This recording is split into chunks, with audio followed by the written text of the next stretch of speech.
नमस्कार, मैं doctor Priyanka Upadhyay, counselling psychologist and life management consultant. तो आज हम बात करते हैं होली के त्योहार की। हम सभी लोग होली का त्योहार मनाने के लिए उत्सुक हैं। तो होली के त्योहार में और हमारी पर्सनैलिटी में क्या समानताएं हैं, इसी पर आज हम चर्चा करेंगे। जैसे होली का त्योहार होता है, उसमें बहुत सारे रंग होते हैं, बहुत सारे रंगों के गुलाल होते हैं, रंग बिरंगा त्योहार होता है। ठीक इसी तरह मनुष्य का व्यक्तित्व होता है। हमारी पर्सनैलिटी में बहुत सारे रंग होते हैं। हम सभी ने बचपन में 9 रसों को पढ़ा है। श्रृंगार रस, करुण रस, हास्य रस, भीभत्स रस। ये सभी 9 रसों के अलावा भी बहुत सारे और भी रंग होते हैं हमारे व्यक्तित्व में, जो हमारे व्यक्तित्व को पूर्णता प्रदान करते हैं।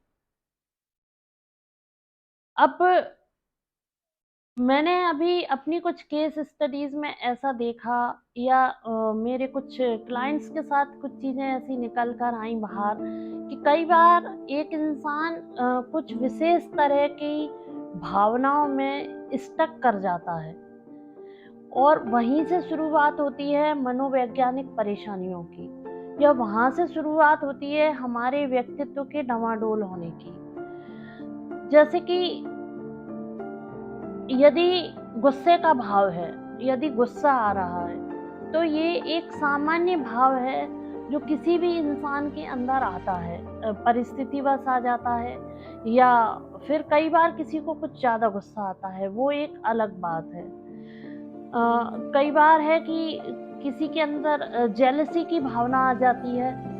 तो जैसे कि होली का त्योहार होता है, हमारे ऊपर बहुत सारे रंग लगे होते हैं। तो सभी लोग होली खेलने के बाद उन रंगों को साफ करते हैं, ना कि उन रंगों को लगा छोड़ देते हैं। या फिर ऐसा तो नहीं करते कि चलो इतना रंग लगा है, इतना छुड़ा लेते हैं, इतना लगा रहने देते हैं, छोड़ देते हैं, कोई बात नहीं। ऐसा तो नहीं करते, पूरी तरह से रंगों को साफ करते हैं और अपने सामान्य जीवन में आते हैं। ठीक इसी तरह से यदि परिस्थितिवश कोई भी भावना हमारे अंदर आती है, अकॉर्डिंग टू सर्कमस्टेंसेस ही हमारे अंदर भावनाएं आती हैं। कभी श्रृंगार रस की, कभी करुणा रस की, दुख का भाव आता है, कभी गुस्से का, क्रोध का, जेलसी का। तो अब ये नहीं है कि उसी भाव में अटक कर रह जाए, नहीं, उस भाव को तुरंत जितनी जल्दी हो सके उतनी जल्दी हमारे स्मृति पटल से हमें हटाकर एक सामान्य व्यवहार करना चाहिए। जब कोई भी भाव जरूरत से ज्यादा या जरूरत से ज्यादा देर तक स्थायी रूप से बना रहता है, तब हमारा व्यक्तित्व का संतुलन डगमगाने लगता है।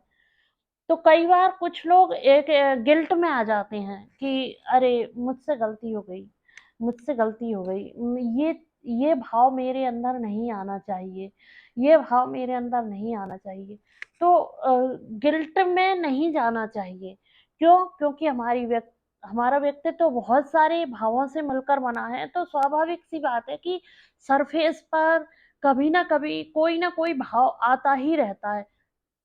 विचार घूमते ही रहते हैं, और विचारों के अकॉर्डिंग भाव घूमते रहते हैं हमारे, या तो हमारे आंतरिक मस्तिष्क में घूमते हैं, या कई बार बाहर हमारे व्यवहार में भी झलक जाते हैं। तो वो एक सामान्य प्रक्रिया है हमारी फिजियोलॉजी की, हमारे माइंड की, हमारे व्यवहार की सामान्य प्रक्रिया है। उसको लेकर किसी भी तरह की गिल्ट में ना रहें। और ना ही हमारे घर परिवार में, हमारे दोस्त यारों में, यदि कोई इंसान किसी एक विशेष भावना में स्टक हो रहा है, फंस रहा है बहुत देर तक, तब वहां पर भी हमारा ये फर्ज बनता है कि उसे उस भावना से बाहर निकालने में मदद करें, सहयोग करें। ना कि उसे वहां फंसा रहने दें, ना कि उसकी हंसी उड़ाएं, ना कि उसकी उस परिस्थिति का हम अपने फायदे के लिए फायदा उठाएं। क्योंकि निश्चित रूप से इंसान जब एक विशेष भावना में फंस जाता है, तो उसका जो व्यक्तित्व का संतुलन डगमगाता है, वो उसके लिए अनुकूल परिस्थितियाँ पैदा नहीं करता वातावरण में, यानी कि परिवार में या मित्रों में। उसका व्यक्तित्व, उसकी परिस्थितियाँ डगमगा जाती हैं, संतुलित नहीं होती, तो जो उसके फ़ेवर में भी नहीं होती उस समय परिस्थितियाँ।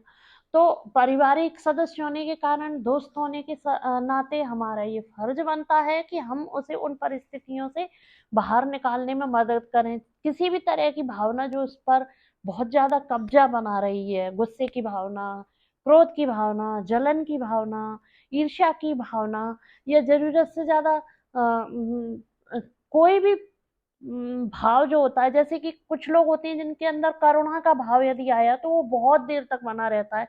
जैसे कि किसी की डेथ हो गई, या किसी के ऊपर कोई मुसीबत आ गई, तो कुछ लोगों को आपने देखा होगा कि जो 3-3 4-4 दिन तक उनके दिमाग में वो ही चलता रहता है कि अब उसका क्या होगा? अब उसका क्या होगा? कैसे होगा? कहीं ये सब मेरे साथ ना हो जाए। तो वो भावनाएँ इंसान होने के कारण, मानवता के कारण होना ही चाहिए, किसी के दुःख से आपको दुखी होना चाहिए। ये तो बिल्कुल एक सहज-सी बात है, लेकिन इतना ज़्यादा नहीं कि अगले 4 दिन तक, अगले 2 दिन तक आपके अपने स्वयं के काम भी रुक गए। आपको ये देखना चाहिए कि क्या मैं इसकी कुछ मदद कर सकता हूँ? क्या मैं कर सकती हूँ इसकी कुछ मदद? तो ठीक है, और नहीं तो अ, कुछ मिनटों में, सेकंड्स में या घंटे में उस भावना से बाहर आकर एक सामान्य जीवन जीने की शुरुआत करनी चाहिए। तो इस तरह से किसी भी बात को लेकर बहुत ज़्यादा गिल्ट में ना रहें, बहुत ज़्यादा दुखी ना रहें, बहुत ज़्यादा ज़रूरत से ज़्यादा उत्साहित ना रहें। हर तरीके की फीलिंग्स का एक बैलेंस अपने व्यक्तित्व में रखते हुए एक संतुलित व्यक्तित्व के साथ अपने जीवन को जिएँ। जैसे कि हम सारे रंग रंग होते हैं, बहुत सारे रंग होते हैं, सभी रंग हमारे ऊपर आते हैं ना, हम एक-दूसरे से मिलते हैं, एक-दूसरे को गुलाल लगाते हैं, हर रंग की गुलाल लगाते हैं, हर तरह का रंग एक-दूसरे को लगाते हैं, तो एक-दूसरे से नाराज़ नहीं होते ना कि हो सकता है किसी के कपड़े भी गंदे हो जाते हैं, किसी को स्किन में भी प्रॉब्लम होती है, लेकिन उस समय कौन-सी प्रधानता रहती है? प्रेम के रस की प्रधानता रहती है, प्रेम की प्रधानता रहती है कि दोस्ती का भाव, स्नेह का भाव, प्रेम का भाव, और हम उस समय होली के रंगों में रंग जाते हैं। उसके बाद हम सारे रंगों को साफ करके एक सामान्य जीवन पर आते हैं। ठीक इसी तरह हर तरह की भावनाएँ सरफ़ेस पर आती हैं, हमारे व्यवहार में आती हैं, झलकती हैं। यदि व्यवहार में नहीं भी झलकें तो हमें आंतरिक रूप से परेशान करती हैं। पर हमें क्या करना है? वक़्त के साथ, वक़्त रहते हुए बहुत जल्दी उन भावनाओं को समेटना है और एक संतुलित जीवन जीना है। मनोवैज्ञानिक संदेश के साथ आप सभी को होली की रंगारंग शुभकामनाएँ। धन्यवाद, नमस्कार।